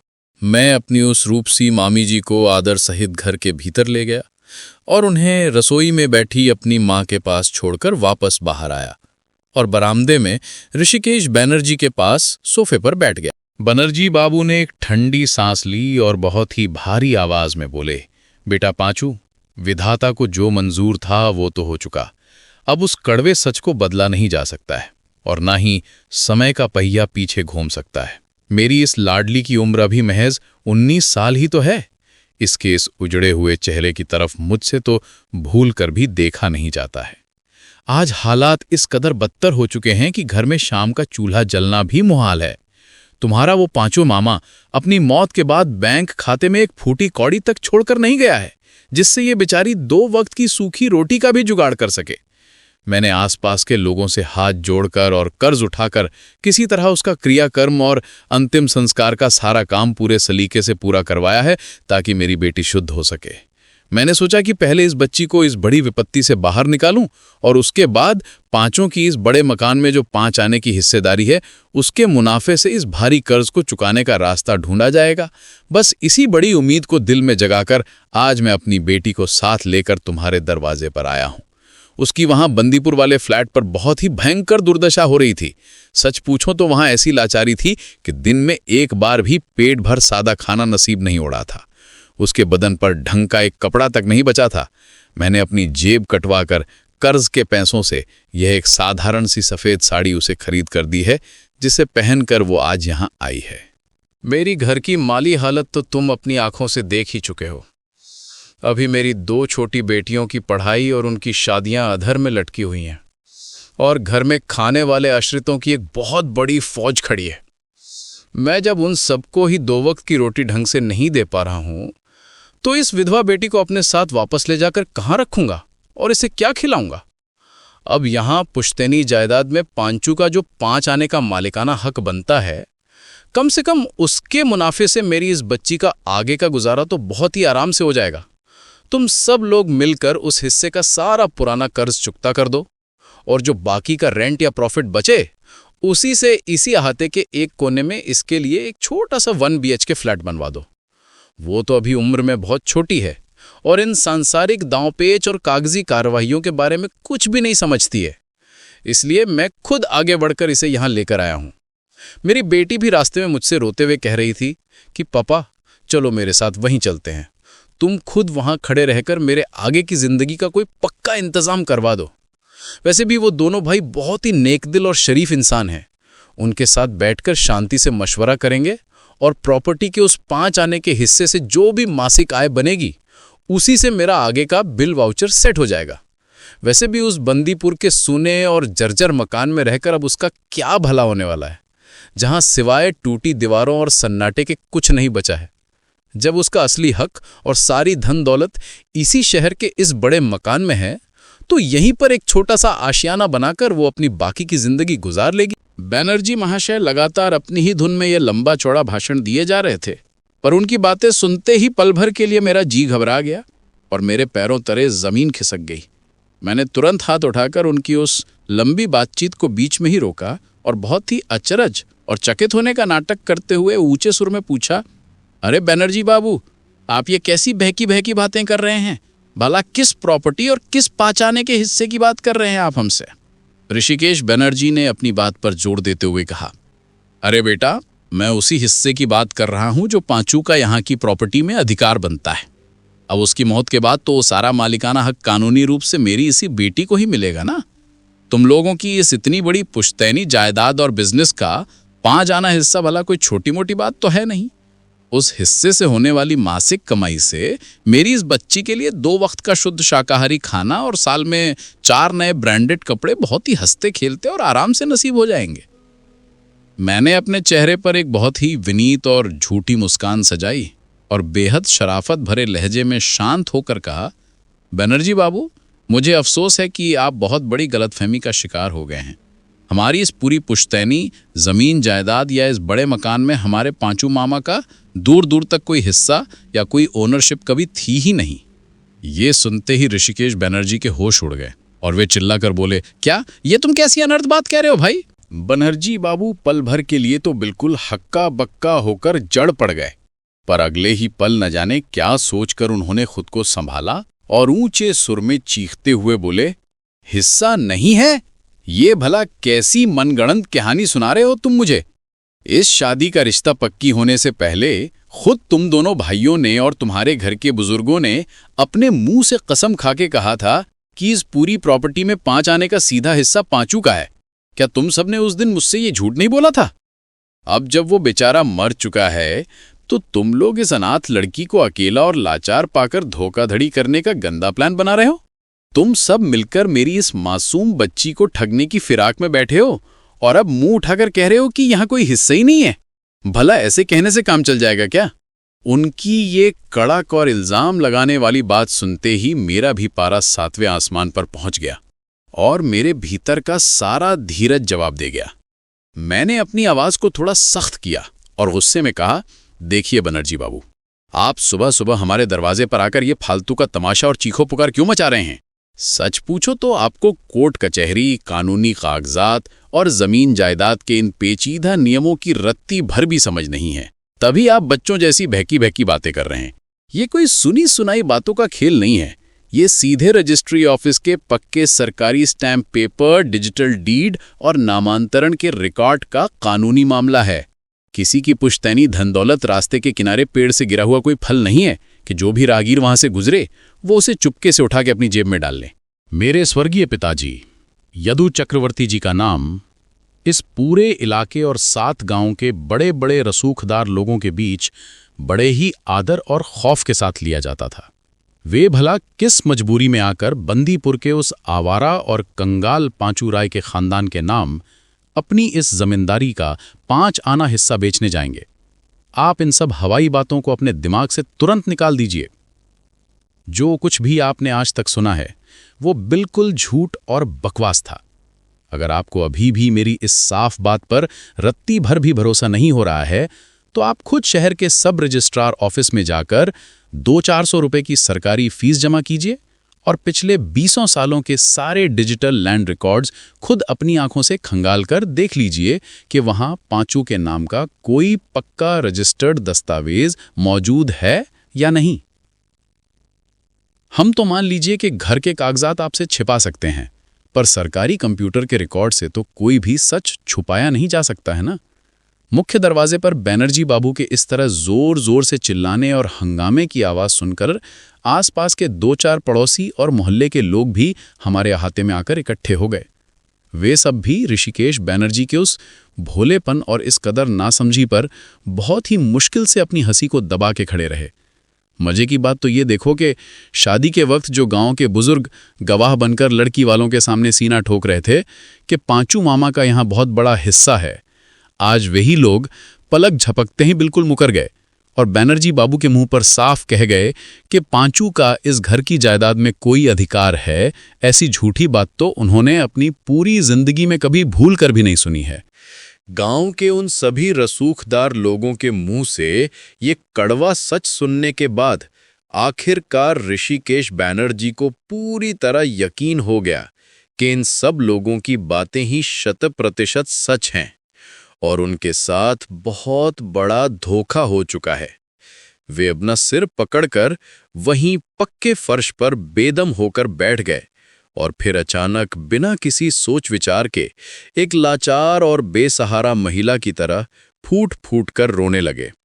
वे छाती पीटकर चिल्लाने लगे, हाय विधाता, मैंने अपनी ही दोनों आंखों पर पट्टी बांधकर अपनी इस फूल जैसी लाडली की जिंदगी को खुद अपने हाथों से तबाह कर दिया। मुझे उस वक्त क्या मालूम था कि दुनिया के ये सारे फरेबी और धोखेबाज लोग मिलकर मेरे सीधेपन का ऐसा नाजायज फायदा उठाएंगे और मेरे साथ इतना भयंकर फ्रॉड कर देंगे। मेरी वो सोने की मूरत जैसी सुंदर बच्ची इन जालिमों ने मेरे इसी भोलेपन को भांपकर मेरी लाडली को जीते जी नर्क के हवाले कर दिया। सच पूछो तो सुबह की पहली चाय के वक्त ही हमारे सिर पर ये कैसी अजीब मुसीबत और भयंकर सिरदर्दी आ टिकी थी। उस लाचार बुजुर्ग ऋषिकेश बैनर्जी के फूट फूट कर रोने की आवाज सुनकर रास्ते से गुजरते हुए मोहल्ले के 2-4 लोग तो वहां तमाशा देखने के लिए रुक ही गए, पर साथ ही घर के भीतर से हमारी माँ और दादी जी भी घबराकर बाहर की तरफ दौड़ी चली आईं। यहां तक कि रसोई में बैठी पांचू मामा की वो युवा पत्नी भी आंगन में मचे इस कोहराम को सुनकर बेधवास हालत में बाहर निकल आई। उसे शायद पल भर के लिए ऐसा अंदेशा हुआ था कि मैं उसके बूढ़े और कमजोर पिता के साथ यहाँ कोई मारपीट या गाली गलौज कर रहा हूँ। सच पूछो तो सुबह सुबह हमारे दरवाजे पर एक बहुत ही अजीब और भयंकर ड्रामा खड़ा हो चुका था। हमारी ममतामयी दादी जी ने जब उस लाचार बुजुर्ग को इस तरह बच्चों की तरह बिलखते देखा तो उनका दिल पिघल गया। उन्होंने बहुत ही प्यार से ऋषिकेश बाबू का हाथ पकड़ा और उनकी मिन्नतें करके उनका रोना बंद करवाया। फिर उन्हें आदर सहित सहारा देकर घर के भीतर वाले कमरे में ले गई। वहां सोफे पर बिठाकर दादी जी ने उन्हें अपनी मीठी बातों से न जाने कितना ढाढ़स बंधाया और उनका मन शांत किया। इसके बाद दादी जी ने सबके सामने मुझे पास बुलाया और बहुत बुरी तरह डांट लगाते हुए कहा, क्यों मैं नालायक, तुझे बड़ों से बात करने की रत्ती भर भी तमीज नहीं बची है क्या? तू आजकल शहर के लड़कों के साथ रहकर लोगों के सम्मान और उनकी लाचारी का मजाक उड़ाना सीख गया है। मैंने अपनी सफाई देते हुए थोड़े ऊंचे सुर में कहा, अरे दादी, इसमें भला मेरी क्या खता है और मैं बदतमीजी क्यों करूंगा? जो 100% सच बात थी मैंने तो बस वही बनर्जी बाबू के मुंह पर साफ साफ कह दी है। अब तुम खुद ही अपनी जबान से दूध का दूध और पानी का पानी कर दो ना। क्या हमारी इस पुश्तैनी जमीन जायदाद और इस बड़े मकान में पांचू मामा का कोई 5 आने का मालिकाना हक कभी था? हमारी भोली माँ जब कमरे में खड़ी होकर ये सारी अजीब बातें सुन रही थीं तो अचरज के मारे उनकी आंखें फटी की फटी रह गई, क्योंकि वो इस पूरे नापाक खेल से बिल्कुल अनजान थी। वे अपना सिर पकड़कर बोली, अरे विधाता, ये मैं क्या सुन रही हूँ? हमारे इस पुश्तैनी कारोबार और जायदाद में भला पांचू का हिस्सा क्यों होने लगा? ये कैसी अजीब और उलझी हुई पहेली है, मेरी समझ में तो कुछ भी नहीं आ रहा है। धीरे धीरे जब कमरे में बातचीत आगे बढ़ी तो माँ के सामने पर्दे के पीछे का वो सारा काला सच आ गया जो बड़े भाई साहब और मैंने पांचू मामा के साथ मिलकर बुना था। हमारी उस घिनौनी चालाकी और फ्रॉड की कहानी सुनते ही माँ का चेहरा गुस्से के मारे बिल्कुल लाल हो गया और उन्होंने हम दोनों भाइयों को आड़े हाथों लेते हुए बहुत कड़ी फटकार लगाई। उन्होंने ऋषिकेश बाबू की तरफ देखा और बड़े ही स्वाभिमान के साथ कहा, भाई साहब, अब बिल्कुल फिक्र मत कीजिए। जब मेरे अपने सगे बेटे इस घिनौने फरेब और धोखाधड़ी के जाल में बराबर के साझीदार रहे हैं तो आज इसी वक्त से मैं पांचों की इस मासूम पत्नी के जीवन और उसके रहने खाने की पूरी जिम्मेदारी खुद अपने कंधों पर लेती हूं। आप अपनी इस बेटी को पूरे मान सम्मान के साथ इसी घर में छोड़ जाइए। आज के इस पावन दिन से ये लड़की किसी और की नहीं बल्कि हमारे अपने इस घर की लक्ष्मी है और हमारी सगी बहू की तरह यहां रहेगी। ऋषिकेश बैनर्जी ने अपनी आंखों के आंसू पोंछे और मेरी तरफ उंगली उठाते हुए मां से बोले, बहन जी, आप खुद ही अपने इस छोटे बेटे से पूछकर देख लीजिए कि मैं झूठ कह रहा हूं क्या। ये जो लड़का आज मेरे सामने इतनी बड़ी बड़ी कानूनी दलीलें दे रहा है, इसी ने शादी से पहले तिलक वाले दिन पूरी महफिल के सामने सीना ठोककर मुझसे कहा था कि पांचू भैया का इस घर में बहुत बड़ा हिस्सा है। मैंने तो आप जैसे संभ्रांत रसूखदार और ऊंचे खानदान के लोगों के चेहरे और आपकी साख को देखकर ही अपनी इस लाडली का हाथ पांचू के हाथ में सौंपा था। मैंने कोई उस आवारा और नशेड़ी लड़के की सूरत देखकर ये रिश्ता पक्का नहीं किया था। मुझे तो यही पक्का भरोसा था कि लड़का आपका सगा रिश्तेदार है और आपके इस बड़े कारोबार का बराबर का हिस्सेदार है। तभी मैंने अपनी इस मासूम बच्ची का जीवन उसके हवाले कर दिया। मुझे उस वक्त क्या मालूम था कि आप लोगों के इस रसूखदार नाम के पीछे इतना बड़ा फरेब और भयंकर जुआ चोरी छिपी हुई है। मैंने उनकी बात का प्रतिवाद करते हुए कहा, बनर्जी बाबू, आपकी ये दलील तो बिल्कुल बचकानी और बेतुकी है।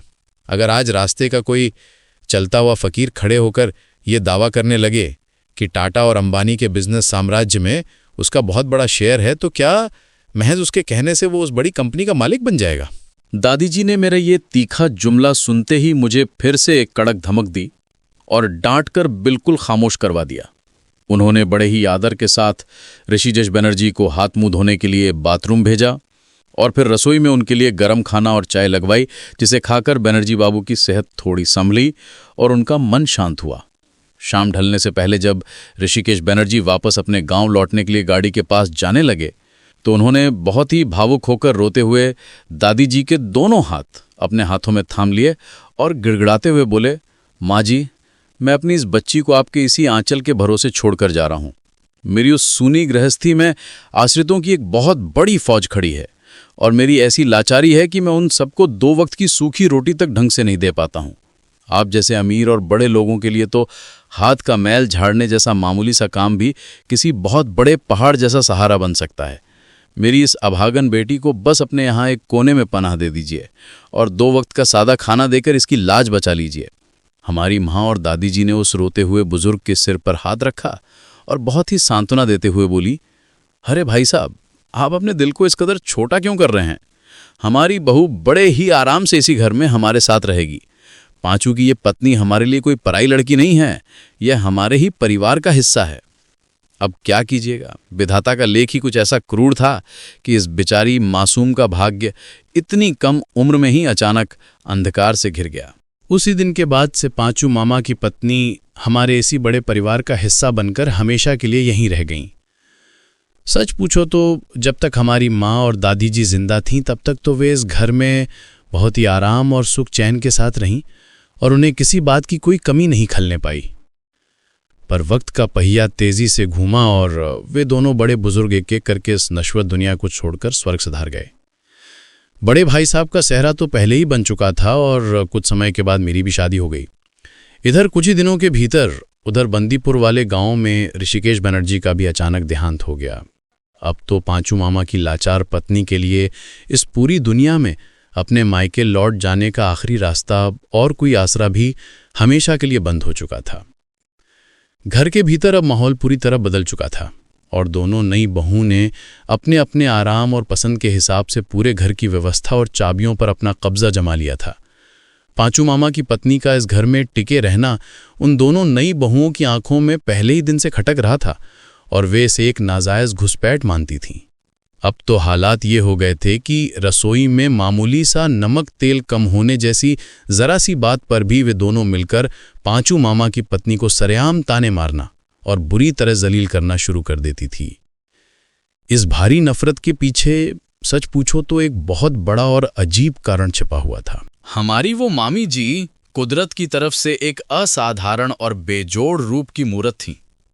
वे भले ही दिन में सिर्फ एक बार सादा खाना खाती थीं और बिना किसी मेकअप के बिल्कुल साधारण सी सफेद साड़ी पहनकर रहती थीं, पर उस सादगी में भी उनका वो गजब का हुस्न लोगों की आंखों को चौंधिया देता था। बढ़ती उम्र के साथ उनके उस चेहरे का निखार कम होने के बजाय दिन ब दिन और ज्यादा जादुई और आकर्षक होता जा रहा था। इधर घर की दोनों नई बहुएं दिखने में वैसी कोई खास सुंदर या आकर्षक नहीं थीं। इसी वजह से उन दोनों के मन के भीतर पांचू मामा की इस सुंदर पत्नी को लेकर एक अजीब सी जलन, भयंकर हीन भावना और हर वक्त एक गहरा संदेह बना रहता था। वे दोनों मिलकर पांचू मामा की पत्नी से घर का सारा काम एक बिना पगार वाली नौकरानी और रसोइये की तरह करवाती थीं। पर सच पूछो तो इतना सब सहने के बाद भी उस बेसहारा औरत पर होने वाले घरेलू अत्याचार और अन्याय में रत्ती भर भी कमी नहीं आई थी। मुझे सचमुच उस बेचारी लाचार मामी जी की ये बदहाली देखकर भीतर से बहुत ज्यादा दुख होता था। जिस इंसान के दिल में अपनी पूरी जिंदगी में कभी आवारा पांचू मामा के लिए कोई हमदर्दी नहीं जागी और ना ही उनके उस फरेबी ससुर पर कभी तरस आया, आज उसी मेरे इस दिल में इस बेकसूर और बेसहारा विधवा नारी के लिए सहानुभूति का एक बहुत बड़ा समंदर उमड़ रहा था। पर उस भरे पूरे घर में अपनी जबान खोलने की या उस लाचार औरत के पक्ष में एक भी शब्द कहने की मुझ में रत्ती भर भी हिम्मत नहीं बची थी। मुझे अच्छी तरह मालूम था कि अगर मैंने भूल कर भी मामी जी का पक्ष लिया तो मेरी अपनी पत्नी तुरंत मुझ पर ही शक की उंगली उठा देगी कि आखिर मेरा उस औरत के साथ ऐसा क्या गहरा रिश्ता है जो मैं उसके लिए इतना तड़प रहा हूं। वैसे भी शहर के दिनों का मेरा पुराना रिकॉर्ड कोई बहुत ज़्यादा साफ सुथरा और दूध का धुला नहीं था। इसी वजह से मेरी पत्नी बात बात पर मुझ पर पैनी नज़र रखती थी और संदेह का एक भी मौका हाथ से जाने नहीं देती थी। ये बात मैं भी बहुत अच्छी तरह समझता था। बस इसी वजह से अपने घर की शांति भंग होने के डर से और रोज रोज के क्लेश से बचने के लिए मैं अपनी आंखों के सामने सब कुछ होते देखकर भी मुंह बंद किए गूंगा बना रहता था। पर सच पूछो तो अपनी तरफ से इतनी ज्यादा सावधानी बरतने के बाद भी एक दिन मैं बहुत बड़ी मुसीबत में फंस गया। वो व्रत का दिन था और सुबह के करीब 11 बज रहे थे। मैंने देखा कि पांचू मामा की वो बीमार पत्नी रसोई के भारी भरकम बर्तनों का एक बहुत बड़ा बंडल अपने हाथों में उठाए सामने वाले तालाब के घाट से मांझकर हांफते हुए ऊपर आ रही थीं। उनका वो थका हुआ चेहरा देखकर मुझसे रहा नहीं गया और मैंने सीधे अपने बड़ी भाभी जी की तरफ रुख किया और कहा, भाभी जी, आज व्रत के इस कड़े दिन मम्मी जी के हाथों में ये बर्तनों का इतना बड़ा ढेर किसने थमा दिया है? कम से कम आज के दिन तो तुम लोग थोड़ा इंसानियत का लिहाज रखा करो और घर के इन भारी कामों को खुद आपस में बांट लिया करो। मेरी ये बात सुनते ही बड़ी भाभी जी नागिन की तरह फुफकार उठी और झंकारते हुए कड़क आवाज में बोली, अरे लाला जी, आप तो रहने ही दो। हमें ये सब बाहर का दिखावा और उनका ये नौटंकी का चंगा अच्छी तरह समझ आता है। भला किसने कहा था उनसे आज ही के दिन ये सारे बर्तन चमकाने के लिए? बाकी के दिनों में तो जब काम के लिए आवाज लगाओ तो उनके पैर डगमगाने लगते हैं, और आज जब सबको अपनी लाचारी का तमाशा दिखाना था तो खुद दौड़कर सारे बर्तन बटोर लाईं ताकि पूरे मोहल्ले के सामने सती सावित्री बनकर हमारी बदनामी करवा सकें और सबकी सहानुभूति बटोर सकें। क्या हम औरतों को उनके दिल की ये चालाकी समझ नहीं आती है? हम सब अच्छी तरह जानते हैं कि पर्दे के पीछे क्या खेल चल रहा है। अब बड़ी भाभी जी अपने उस शातिर दिमाग में क्या समझती थीं ये तो वही जाने। पर उसी दिन रात के सन्नाटे में जब मैं अपने कमरे में सोने गया तो मेरी पत्नी ने दरवाज़ा लॉक किया और बड़े ही कड़े तेवर बनाकर मुझसे बोली, ज़रा मेरी बात ध्यान से सुनो। मैं आज तुमसे एक बहुत ही ज़रूरी बात कहने आई हूं। तुम मेरी ये बात चुपचाप मानोगे या नहीं, पहले मुझे इसका साफ साफ वादा करो। मैंने थोड़ा सकपकाते हुए पूछा, अरे बाबा, ऐसी क्या आफत आ गई है? जो कुछ भी कहना है साफ साफ खुलकर कहो ना। उसने मेरी आंखों में आंखें डाली और बहुत ही दो टूक लहजे में कहा, सीधे शब्दों में सुन लो, तुम उस औरत को अब एक पल के लिए भी इस घर की चौखट के भीतर नहीं रख सकते। तुम्हें इसी वक्त उस अपनी मम्मी जी को यहां से धक्के मारकर बाहर निकालना होगा। ये सुनते ही मेरा जी घबरा गया और मैंने अचरज का नाटक करते हुए पूछा, अरे पर अचानक ऐसा क्या हो गया मामी जी ने? आखिर ऐसा कौन सा पहाड़ तोड़ दिया है? मेरी पत्नी ने अपना हाथ नचाया और तीखे सुर में बोली, मैं बिल्कुल साफ बात करने की आदी हूं। मुझे तुम्हारे इन सीधे साधे बहानों पर रत्ती भर भी भरोसा नहीं है।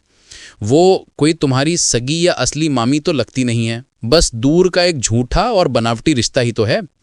और ज़रा उनका वो कातिलाना रूप तो देखो और इस कम से नोमर को देखो। मैं तुम्हारी उन पुरानी आदतों को बहुत अच्छी तरह पहचानती हूँ, इसलिए मैं अपने इस हंसते खेलते घर में कोई नया तूफान खड़ा नहीं होने देना चाहती हूँ।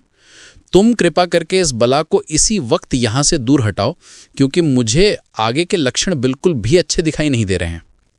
अपनी पत्नी के मुंह से ये कड़वी बात सुनते ही मैं पल भर में सारा माजरा समझ गया। मुझे साफ अंदाजा हो गया कि दोपहर के वक्त जो मैंने पांचू मामा की पत्नी का पक्ष लेकर बड़ी भाभी जी को 2 बातें सुनाई थीं, उन्होंने ही नमक मिर्च लगाकर वे सारी बातें मेरी पत्नी के कान में फूंक दी थीं। सच पूछो तो हमारे इस देहाती समाज की इन औरतों की सोच कितनी संकीर्ण, मैली और घटिया दर्जे की हो सकती है, इस बात का अंदाज़ा लगाना भी मुश्किल था। मैं इस कड़वे सच से कभी मुंह नहीं चुराता कि अतीत में मेरा पुराना रिकॉर्ड कोई बहुत ज़्यादा दूध का धुला नहीं था, और मैं खुद अपने दिल की गहराइयों में अच्छी तरह जानता था कि मैं असल में कैसा इंसान हूं और कैसा नहीं हूं। पर कहाँ एक बेसहारा अनाथ और लाचार युवा विधवा जिसके प्रति मेरे इस दिल में सिर्फ एक पवित्र सहानुभूति और निश्छल दया की भावना थी, और जिसे मैं हमेशा मम्मी जी कहकर पुकारता था, उसके बारे में ऐसी गंदी और घटिया सोच पाल लेना बर्दाश्त से बाहर था। बस उसी एक पल के भीतर मेरा मन इस पूरी गृहस्थी से, अपनी पत्नी से, बड़ी भाभी जी से और इस पूरे माहौल से पूरी तरह उचट गया। और सच पूछो तो उस वक्त गुस्से में मेरा जी घबरा गया कि मुझे इस पूरे रिश्ते और खुद पांचू मामा की उस पत्नी से भी एक अजीब सी नफरत महसूस होने लगी। मैंने अपने गुस्से को काबू में किया और बहुत ही रूखे सुर में अपनी पत्नी से कहा, ठीक है, अगर तुम्हारी यही मर्जी है तो बहुत अच्छा, मैं आज सुबह होते ही उन्हें इस घर की चौखट छोड़ने के लिए कह देता हूं।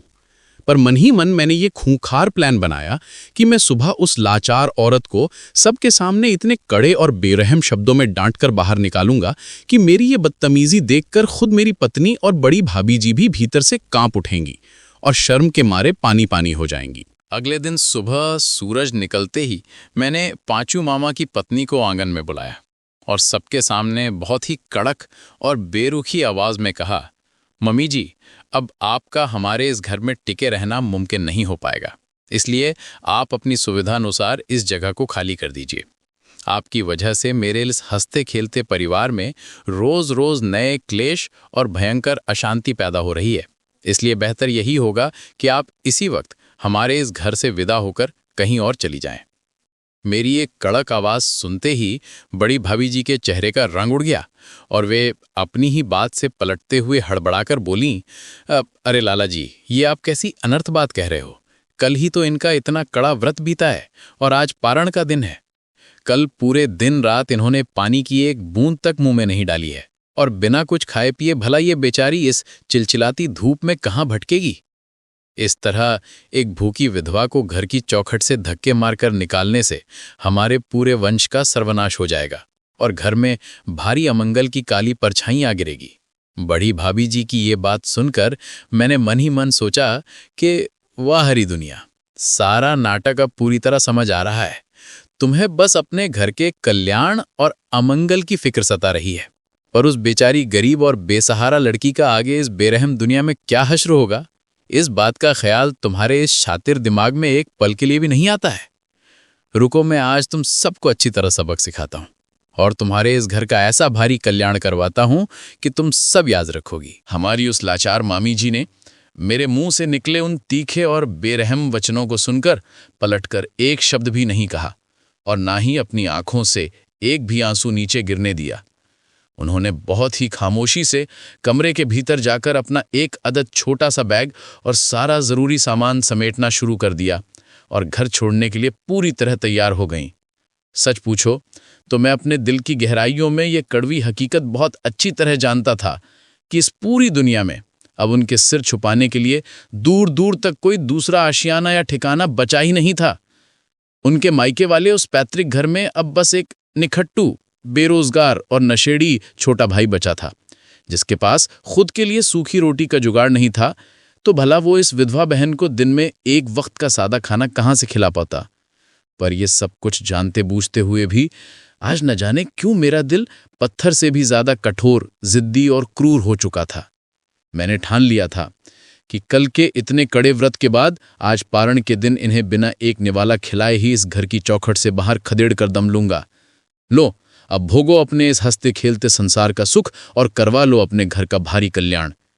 उसी सुबह के वक्त जब मैं बरामदे में बैठा हुआ अपनी गर्मा गर्म चाय की चुस्कियां ले रहा था, तभी पांचू मामा की पत्नी बड़े ही शांत कदमों से मेरे करीब आईं। उन्होंने अपनी कांपती हुई उंगलियों से बड़े ही चाव से लगाए हुए 2 मीठे पान एक छोटी सी प्लेट में सजाकर मेरे सामने टेबल पर रख दिए और फिर बिना मेरी तरफ देखे चुपचाप अपना वो छोटा सा बैग अपनी बगल में दबाया और हमेशा के लिए हमारे उस बड़े मकान के मुख्य दरवाजे से बाहर निकल गईं। जब वे जा रही थीं तो शर्म और ग्लानि के मारे मेरे मुंह से एक भी शब्द नहीं फूट पाया, पर मैंने बात को संभालने के लिए अपने दफ्तर के बूढ़े मुंशी गोपाल मित्र जी को तुरंत आवाज लगाई और उन्हें मामी जी को सुरक्षित रेलवे स्टेशन तक छोड़ाने के लिए साथ भेज दिया। जब वे दोनों आंखों से ओझल हो गए तो मैंने अपने मन के भीतर सोचा कि चलो आज हमेशा के लिए सिर से ये बहुत बड़ी बला टली और घर का क्लेश शांत हुआ। यही सोचकर मैंने बहुत ही राहत की एक लंबी सांस ली। सच पूछो तो उस काली सुबह के बाद मैंने अपनी पूरी जिंदगी में कभी भूल कर भी पांचू मामा की उस सभागन पत्नी की कोई खोज खबर नहीं ली और ना ही कभी ये जानने की कोशिश की कि वे इस वक्त कहाँ और किस हाल में अपनी जिंदगी के दिन काट रही हैं। समाप्त।